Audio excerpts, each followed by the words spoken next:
Hey there, everybody. Welcome back. Basement Brothers podcast episode number 16. Mr. Mo Money, how are you doing over there? Brother, I am doing splendidly. It seems like it's been quite some time since we've gotten together, so I'm excited to be back in the basement cutting yet another wonderful episode with you. How are you doing, JD? That's right, my man. Yes, it has been a little bit of a hiatus here. We had a couple of weeks off with just various things had to take care of. Of course, life often getting in the way of art. And unfortunately, those things couldn't be helped. But we're back. We're gonna keep running. We're gonna have new episodes coming out, and some new programs. We've got some ideas for some new shows and content that we'll also be, producing coming up shortly. So all good things, my friend. Yes, indeed.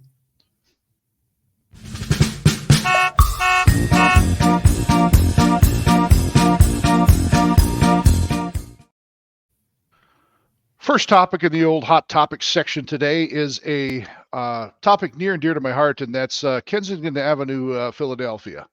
Now, I don't know if you guys are familiar with this place, but it's essentially a giant avenue that stretches downtown Philadelphia for many blocks, many blocks of downtown Kensington. What's been happening here over the last couple of years is this place has become rife with drug abuse, drug usage, people sleeping on the streets, people just shitting in the streets, Good God. just insanity. Like so basically there's a whole bunch of videos of vloggers that just kind of wander around downtown and check it out. But this video just has some kind of highlight clips of somebody walking by a general day in downtown Kensington. That's it.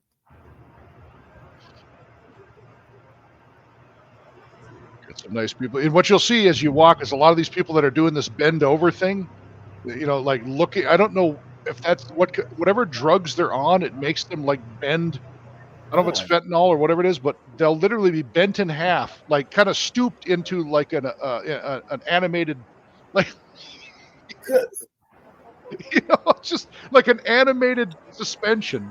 I thought they were looking for something on the ground. Yeah, that's what it looks like, dude. It's so bizarre. It's a suspended animation where they're just kind of bent over, hovering.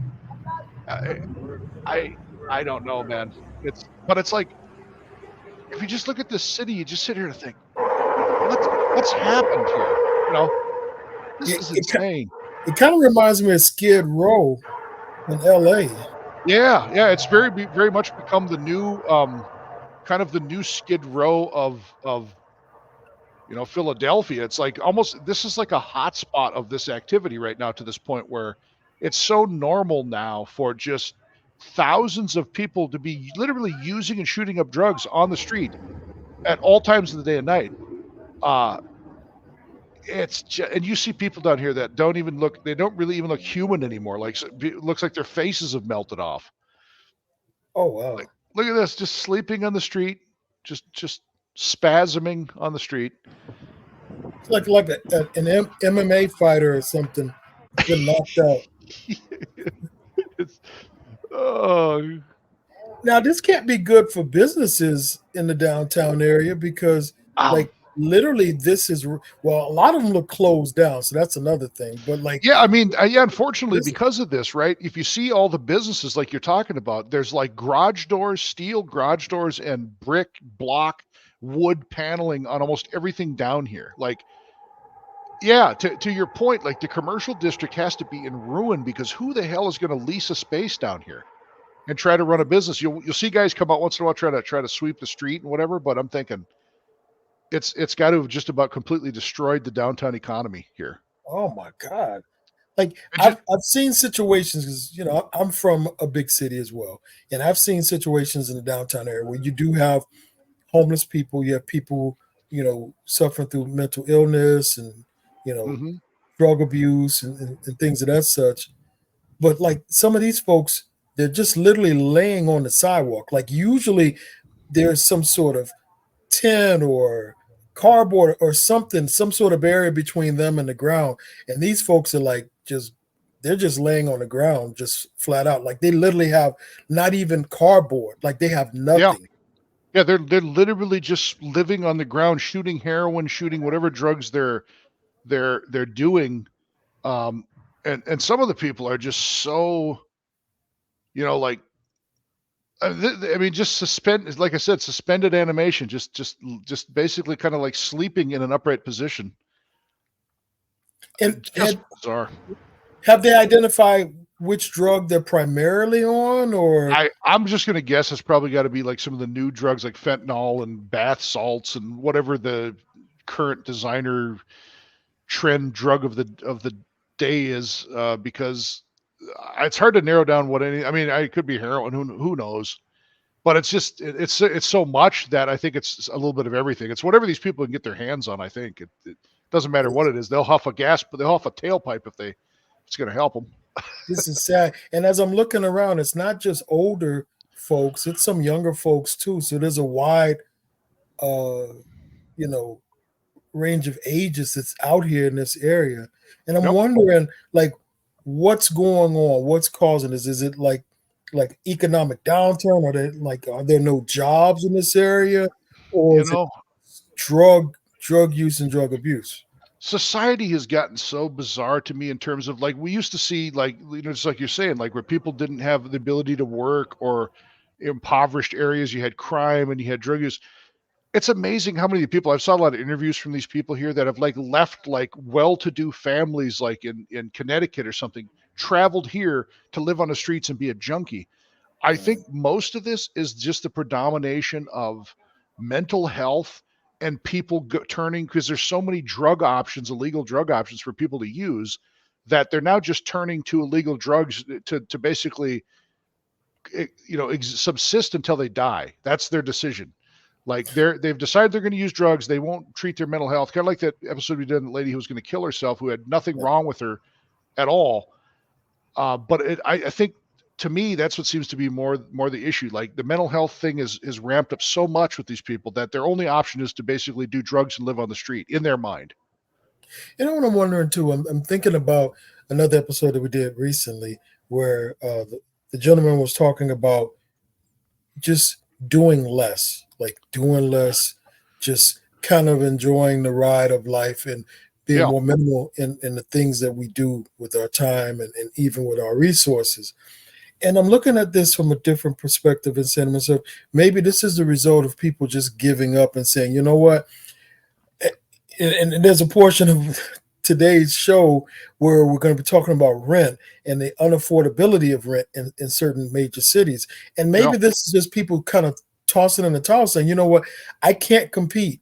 I can't get the jobs. I can't afford to go to school. I can't afford to do the types of things that will put me in a position to even be successful in a major city. But this is the only place I know.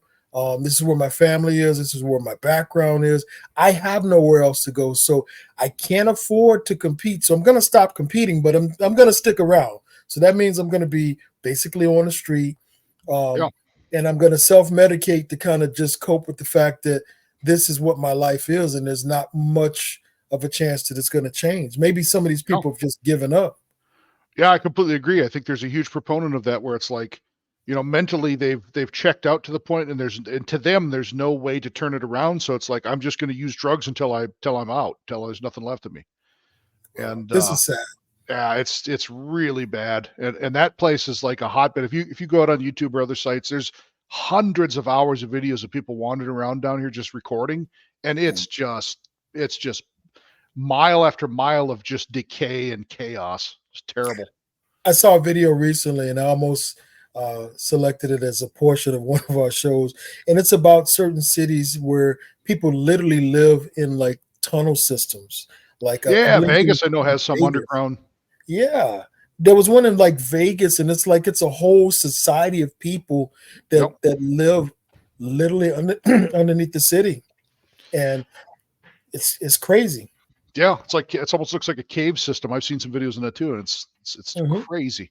Yep, and it's usually part of like the storm flood system. Like those tunnels are like when they get like heavy rain or flash flooding, it Oh yeah. diverts through those tunnels as opposed to flooding out the city. Well, the Yep. problem with that is if you have increasing amount of people taking refuge there, that's their home. Well, guess what? If a flood comes quickly, you got people that are in there drowning. Yeah, Plus trapped.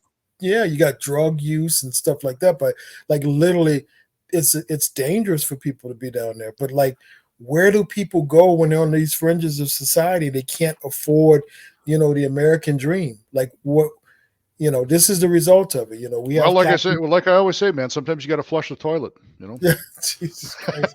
No, but I'm just saying, like, capitalism can be a great thing, but this is also a symptom of capitalism when people can't sustain themselves, but Yeah, and they're still alive. What's unfortunate here is that whole battle on capitalism they have is it's like if you have a true capitalistic system, you probably have a lot more benefit. But here we seem to have a lot more cronyism than we actually have capitalism, where it's like you and I try to put a business together, let's say next week, and if somebody doesn't like us, they're going to buy us out of business. So it's a really bizarre, and they keep selling it as if it's this anti-capitalistic society or people are anti-capitalism, and it's like I don't think true capitalism's worked here for a long time. I think it's literally cronyism at its finest. It's people that own the system that are just kind of controlling it from the inside out. Yeah, I won't pretend to be an economist, but I would say in a country that is wealthy and influential as the United States of America is, it's hard to believe that a major city, Philadelphia, which is where it all began for us, but Philadelphia, you have this level of poverty and people who are just like almost like The Walking Dead. And like, where's the mayor? Like, where's the governor? How is this being addressed? Or is it because these people are, basically at the bottom of the shoe of society, they could care less as long as they stay in this neighborhood and do what they're doing?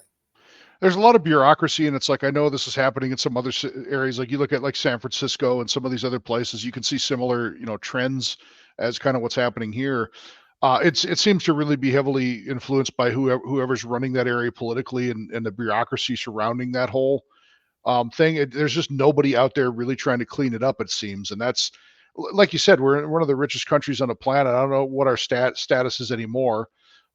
It's hard to say with how weak the dollar seems to be lately. But there should be ways and systems in which to fix this and stop it from happening. And in a lot of these big cities, they just don't seem to care. Well, it's definitely unfortunate, and I'd imagine it has to be hard to ignore. And imagine living there, imagine walking through that every day. Exactly, but speaking of ignoring things that are blatantly in our face, we're going to move on to our next portion of this segment, and this particular video is of a woman who really didn't, she didn't listen to warnings. She ignored warnings about not messing with the wildlife, and she paid a price for it. Wow. Like, I don't know about you, but I'm thinking of not going anywhere near a bull. She's fighting him for the grocery bags. Like, I would let that thing eat whatever it wanted to. Yes. I'd let him eat my hat. Like that hat. I'd literally take it off my head and feed him the hat. So would I. Yeah. Just get away to get away from it. She's got $20 worth of groceries in some bags, and she's fighting a 3-ton animal. Yeah. That's what's going to happen to you, lady. You're going to get a punctured kidney. Now you pissed it off. Yep. Run into the ocean at least. Oh, jeez. She can't outrun that thing. Oh, she can't. No, not now. She can't. Yeah, she could just maybe play dead now. That's about it. Oh yeah, when it's done with you, it'll be done with you. That's all you can do. Hey, por atrás. Hey, por atrás, gordo. Por atrás, güey. Hey, cuidado, eh. Now he's walking off. I guess he figures he's proven his point. He's going back to the bag. He's gonna go back and eat the groceries. Yeah, like he was doing. She bothered him originally. Oh man! Like I think this goes back to mental illness, like we were just talking about. Like if you see this frickin' animal, like I'm sorry, I don't care if you have full, support NFL football gear pads on. As soon as I see that bitch stand over there, I'd have been running into the ocean that way. Yeah, he's probably like a 2-ton bull. Like I don't know. I can't tell how much it weighs, but it was huge. Like I wouldn't have gone anywhere near it. And I just think it speaks to like where we are as a society, that people just feel entitled. Like your feelings don't register for that animal. That animal doesn't care what you got in that bag. He wants it, and he's gonna take it. You know, he's gonna take it. And like the fact that she's trying to, you know, debate or argue or tussle with the bull is like, lady, leave well enough alone. Go away. She's treating those bags as if there's a newborn child in the bag. I get it if you're fighting it for your firstborn son, but for a couple of cans of like Capri Sun and a freaking stack of bananas, let the son of a bitch eat it. And she probably had like a charcuterie board or something that was all made up nicely, and she's like, "I'm gonna eat this cheese and ham, and you're not gonna get my food." And he's like, "Hell yes, I am." Don't you dare touch my Hormel chili. You know, it's probably got a carton of wine in there or something. And like the bull's like, I don't give a shit. Give me this food. I'm hungry.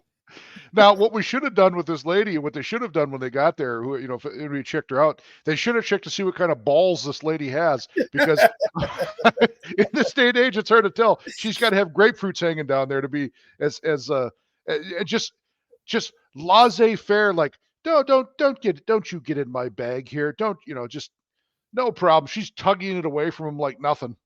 Yeah, as though she thought she was dealing with like a puppy or an alley cat or something. Like, it's like, no, this is a bull. And maybe because the bull didn't come off as being aggressive initially, she thought she could bully the bull, and she found out that you couldn't. You know, I was listening to Eric Bischoff. I listened to his podcast a lot with him and Conrad, and he was talking the other day. There was a woman out in Wyoming, similar situation, except this woman was like 83 years old. Mm-hmm. She attempted to go up and kind of like give a buffalo a hug. And the same kind of thing actually happened. This buffalo just tore her to bits.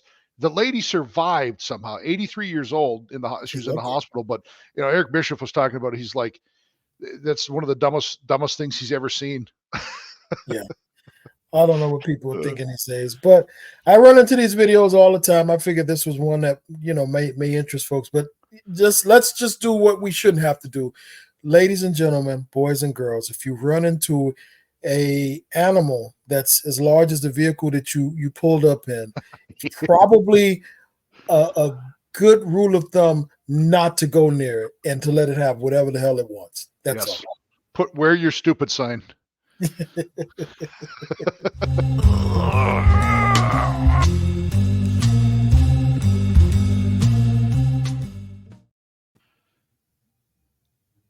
Next segment of Knee Jerks. I don't know if this is legitimate. I want to say it looked to be legitimate when I found it, but I'm just going to play it and let's see what you think about it.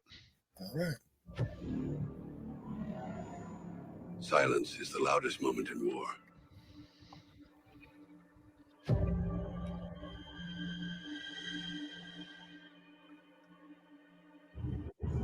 Millennium Films. We've seen that in Steven Seagal. He was big Millennium partner for a while. War reminds me of who I am, a warrior who never surrenders. Will you go to war together? Definitely sly. Yeah. I don't love my enemies, but I respect them. Because they challenge and empower. All these crashes and explosions starting to look kind of Michael Bay-ish. I have no peace left inside me.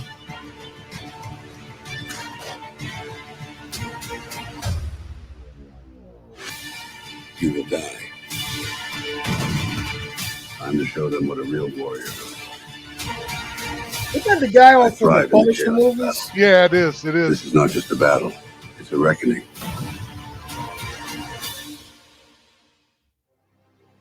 Rambo is back. What? So Rambo. I totally, as I watched some of that clips, I didn't watch it too close when I first saw this. The fact that there's a lot of clips in there that look like they were taken from other shows. So this most likely is just phony.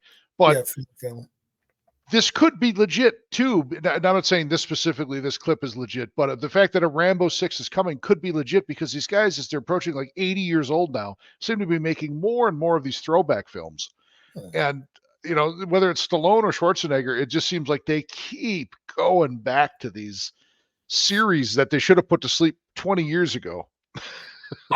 I watched the first Rambo, which I believe was First Blood. And I believe I actually saw that one in the theater, so I'm going to date myself a little bit. And I was pretty much done with it after that. Like there were a couple more, and I was just not invested in those at all. So I'm not going to invest any time, energy, or dollars into a geriatric John Rambo. Just not happening. Sorry. So I was a huge Rambo fan, obviously First Blood, and then of course First Blood Part 2. And then by the time they got to Rambo 3, the budget was pretty big. They were over in Afghanistan.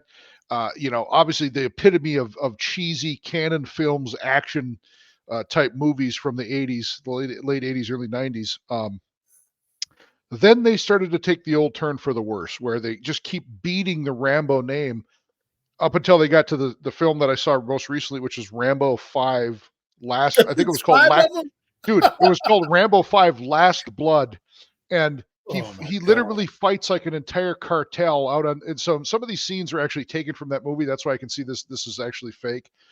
Like there were scenes in this movie where, this farm is on Rambo 5. This is actually where he's at, is this big farm.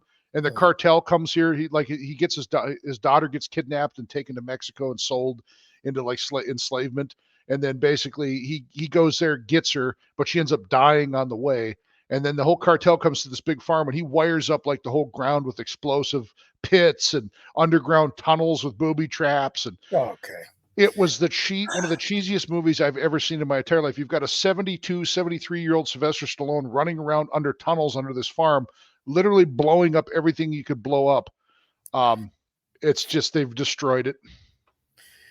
Listen, at his age, it's probably hard enough for him to take a spoon and dig through a bowl of cereal or oatmeal, let alone dig a ditch or a trench or anything else. Get out of here. I need Hollywood to stop it. Oh, please. He's got to get his Doan's pills out and get his back pain. My goodness. There's something about longevity in characters. Like, there's beauty in knowing that, fans can become invested in a character and see a series through.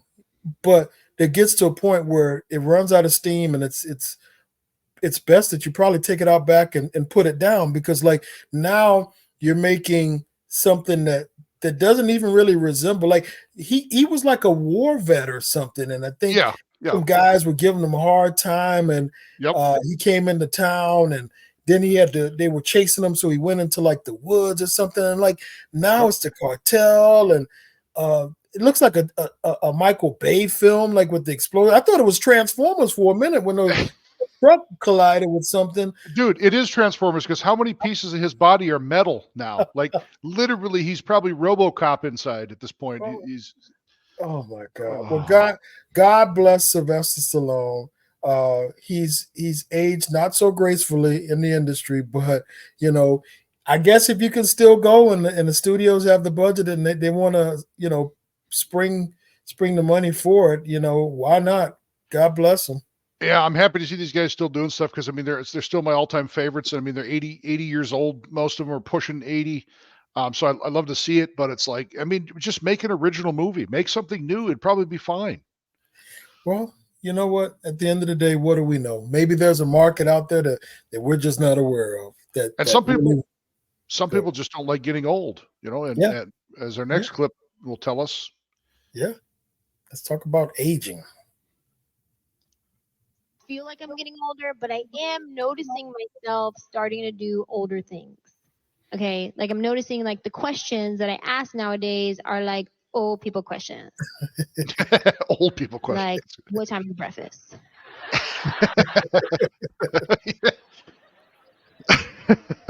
Do you accept coupons? Yeah. Yep. And like my friend went to a wedding, right? And I feel like young people would ask questions like, "Oh, you went to a wedding? Was it fun? Was there an open bar? Did you meet anybody?" Right? Like stuff like that. Me, I ask questions like, "Oh, you went to a wedding? Did they let you take the centerpiece home?" Yeah. It's like an older woman question. Yeah, no doubt. The candy dish. Was it like buffet style? How about parking? Was it valet? Self Park? Brutal. Self Park. Oh, man. That's too funny. I'm at that point now. I'm actually preparing for a class reunion.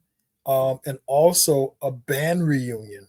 Mm. And I'm at that age now where mentally I feel like, man, like I'm not a day over like 27, but physically maybe, and just in general, chronologically, I've got some age on me now. I can still go, but like I'm not that young dude anymore. I'm not trying to do young dude things. I have friends of mine, fraternity brothers that are younger, and it seems like they're always planning events at times of the night that I would never leave my house. They're like, yeah, it's like 10:30 p.m. I'll be there in maybe another 30 minutes. I'll see you guys there. We'll have a couple of drinks, and then we're headed over to another spot right down the street. Like, no, I'm not. Why would I leave my house past like 9 p.m.? There's nothing short of like a fire inside of the house that's going to make me leave. There's nothing good happening after 9 p.m. outside the house. There just isn't. No, is it just me, or can you relate? No, I can completely relate. And the thing with me is it's not that I go to bed any earlier. Like when I have the ability to stay up, I'm up till 3, 4 o'clock in the morning when I can. But to your point, I don't leave the house after about 8 p.m. Like there's nothing that I need to be outside for after. And I do remember being, younger 20 years ago, not having a problem with it. Like, 11:30 at night, sure, I'll run over here. Yeah. It's almost painful for me if I got to run to a gas station or something, let's say 11 o'clock at night, 10:30 at night, almost painful for me to get my shoes on and actually leave the house. Like I'm thinking about it for a couple of hours before I got to go. Like, oh God, I've got to go, 6 blocks away, 8 blocks away to the gas station. Oh, bro. If an event is starting past 9 p.m., I'm probably not going to it. And if I do make it to an event that starts anywhere remotely close to 9 p.m., I'm only going to that event. Like, that's it. I'm not going anywhere else. And God bless my brothers, because those fellas can go, and God bless them. But like, I'm not going to 3 locations in the same night. No.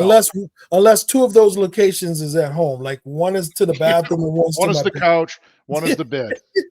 Yeah, I'm not doing it. It's just not happening. So I can relate to some of what she's saying. I think she's coming from a different perspective, but I get where she's coming from. Like, your priorities change. What's important to you, what's your focus is different. Like, she's talking about coupons. Like, I'm a coupon king now, Yeah. I mean, I agree. And I think as you've gotten older, it's like it's the understanding as well of like real danger. Like, you understand what's outside of your house in the middle of the night, and there's not sunshine and lollipops out there, right? Like, when I think about going out after a certain time, I think of how much more dangerous it is at that time versus if I go out at 4 o'clock in the afternoon. Yeah. Like everything's light. There's not as much traffic. I can get to where I'm going. I can see things. When it's after 9, 10 o'clock at night, there's all those extra things, and it doesn't necessarily come with being old or just being older. It comes just with age, the wisdom of understanding your surroundings a little better. Yep. Like, when you're 16 and you're outside at 4 o'clock in the morning, you could care less about the danger. When you're 35, 40, you start going, "Ooh, that's a little too much risk."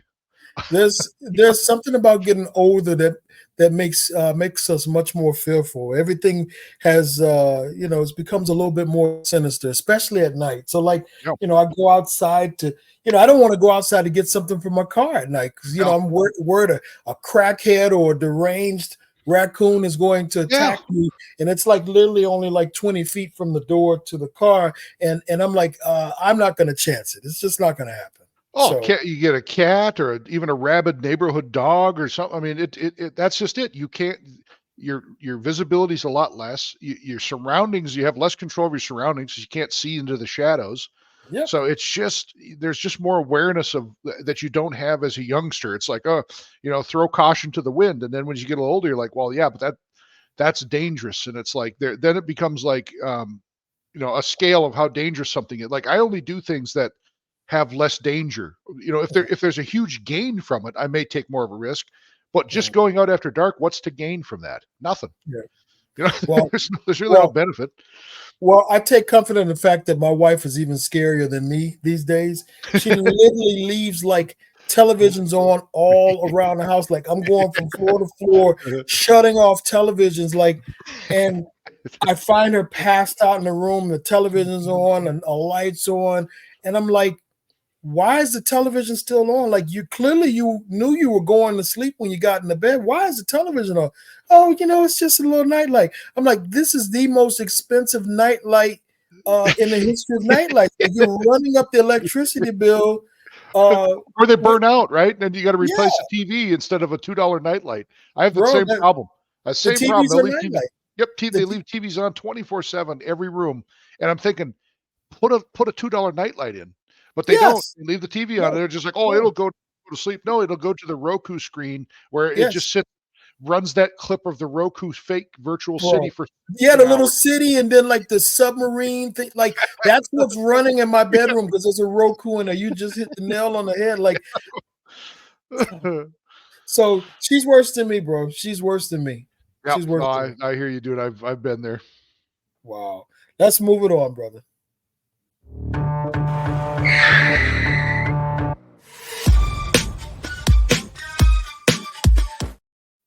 One of my favorite memories from the 90s was ads like this. Miss Cleo. Never had a reading from a real. Try us right now for free. That's right now, Mom. Mother had a stroke at a young age, did he not? Right. Did you get strep throat a great deal in your late? Wait, what? Yes, I did. Okay. His eyes are almost spooky. They're so pretty. That would be my ex-boyfriend. The 5 of swords. Yes. The 5 of swords. And that means that he is away. Yep. Did you think Cleo wasn't going to see that? Oh, I knew you were. Oh, you do, girl. At least the script said you were. Pound, right? Right. He is married. She's sitting in the next room. And him fool around. Right. Okay, you know that. He doesn't even live in the same area anymore. He moved, didn't he? Oh my God, yeah. There is one that you've been flexing your muscles around. Oh my goodness. You know the one. He's engaged. Yes, him not married yet. I know who you're talking about. Let us amaze you. Call now and try it for free. Wow. Dude, it's just so good. Like, the most generalized stuff too. It's just always like, you have a person in your family that has left town at some point in his life and he moved away. Yes, Miss Cleo, you hit it right on the head. Yes, man, and he ain't coming back. Tell me this. You woke up this morning and you had an urge to do something really important. Let me take a guess at it. You ate breakfast. Get out of here. You had breakfast at a reasonable time. Oh, it must be the 5 of swords, man. Man, I remember Miss Cleo. This is a blast from the past. I think she died some years back, though, but I remember Miss Cleo. Yeah, couldn't she tell when she was going to die and fix it? Like, couldn't she be like, I'm going down, man? Bro, listen, bro, how come she didn't come up with those winning numbers to the lottery? Like, you got all this ability. You're in the wrong business. Like, you should be focusing on a lottery. That's what I'd be focused on. What's funniest about Miss Cleo, and even some Kenny Kingston Psychic Trio was another one that used to play around this time. There was all these bizarre, like, dial a psychic network channels. Who honestly thinks that you're going to dial this network and actually talk to Miss Cleo? Right? Like, are they thinking that they literally think that Miss Cleo is the one answering every one of your calls when this person, Miss Cleo herself, is just an actress and probably doesn't take any part in the psychic reading at all? But you know what? This speaks to the times, because back then, this is the 80s, I believe. Back then, this is 2001. This one was from. That's 2001. 2001. That's just to show you how crazy this stuff drug into the. We actually got into the new millennium with some of this. I thought that was in the 80s or the 90s or something. Well, she ran that long. I mean, she probably was in the 80s up through the 90s and the 2000s, and then finally, I'm sure, like you said, she either passed away or they could just replace her with somebody else's. The Miss Cleo isn't real. I always thought of it as kind of a novelty. It was something that people did for fun. Like you knew it wasn't real, but you paid the $1.30 or whatever it was per phone call, and you did it just for fun to see if you could trick them or whatever. But the crazy thing is, in this day and age, I think people believe it because we have so many people that buy into conspiracy theories and stuff. And there are certain things that we think are conspiracies that are actually true. But I mean, just legitimately, I think there are more people that will really truly believe this than people did back in the day, because we just knew it was entertainment, you know? Yeah, I mean, it's a split bag, because I think there's people that legitimately thought this stuff was all real. They were actually talking to Miss Cleo, not just some lady with a fake Jamaican accent who was answering the phone. They had call centers full of these fake Jamaicans picking up the phone. But even in 2001, if you look at the time, the internet really wasn't around then. I mean, it was, but it was still in its infancy. I mean, you're still using dial-up in 2001. Yeah. There was no video sites. There was no real share. I mean, the internet was still like the Wild West. So these numbers still, people still used them. They probably made a lot of money. Well, God bless Miss Cleo. I do remember her. To throw back to a time long, long, long ago. So, yes, indeed. Yeah. Well, moving forward, I know we were talking previously about the homeless situation and the folks in Philadelphia, and I think this is part of the cause of people being homeless. This is New York, and check out what rent's looking like in New York. Could I have a tour of your apartment? Wow, 1750. 80 square feet. Down the entire apartment. And then there's the shower. The shower's actually decent size. Wait, where's your bed? It's a basket of bedding. Whoa. No way. Murphy bed and storage all in one. That's crazy. How much do you pay for rent in New York? Bro. Could I have a tour of your apartment? Welcome to my $1,750 for an 80 square foot apartment. Bro, that is crazy. That's crazy. Now, in the defense of New York, I believe their pay rates are higher. So, but still, that's a lot of money. And it's literally the size of a closet, 80 square feet. Bro. Dude, I had a 2,700 square foot house at one point when I used to be married. A 2,700 square foot house, and the mortgage was $1,400. Wow. What is going on in New York that you get so little for so much money? It's so condensed down in New York. I mean, I've never been there, but I've always just heard and seen from the people that have been around there, celebrities that live there, even buying like multi-million-dollar apartments just because there's no housing. I can only think that there's just not very much housing, like inner city housing. So you're stuck with an apartment, and since you're stuck with an apartment, they can charge whatever they want, and you have to pay it or go live somewhere else. This is crazy. Looking at this, it seems to me that this is a starter kit for how you become homeless and addicted to drugs. Oh, dude. I mean, this place looks pretty nice. At least it's neat and it's comfortable for her. I mean, look at it. This chick is like 90 pounds. She's 5'2". So, I mean, that place is like a dorm room for her to live in, which isn't terrible. Probably so. But I've seen some places even worse than it. Like, and to me, this just screams of Asian countries like Japan or because they have a lot of those places there. They have hotels and motels in Japan. I guess it wouldn't be a motel, but it'd be a hotel in Japan where you literally like roll yourself into like a coroner's drawer. Get out of like crazy shit over there where it's like, oh, you can stay in this hotel for, it's only $12 a night, but it's literally like you're vacuuming yourself into a Tupperware container. Bro, so I mean, it's When I'm looking at this, though, I'm seriously thinking about those homeless people, and I'm like, this is how it starts. You get an overpriced apartment that you can't afford. It's so small that you become insane because you're talking to the walls, literally. That you start using drugs, and eventually you work your way out to the sidewalk because, like, $1,750 for such a small space, like, literally, she can't really entertain people in there. Dude, you work your way out to the sidewalk, especially with the drugs, because look at all the space you'd have out on the sidewalk versus this place. I know, right? It's like a mansion out there. You get a lot more square footage out on that sidewalk, bro. Shit! And then if you got to go to the bathroom, you just go anywhere. Goodness. You got all that room to just take a dump in compared to here, where you're crammed into a closet. Wow. Now, where I'm from, I'm from the South, and where I'm from, that city has super, super, super high rent. Matter of fact, it's probably amongst the highest in the country. But you do get more square footage, more green space and things that such.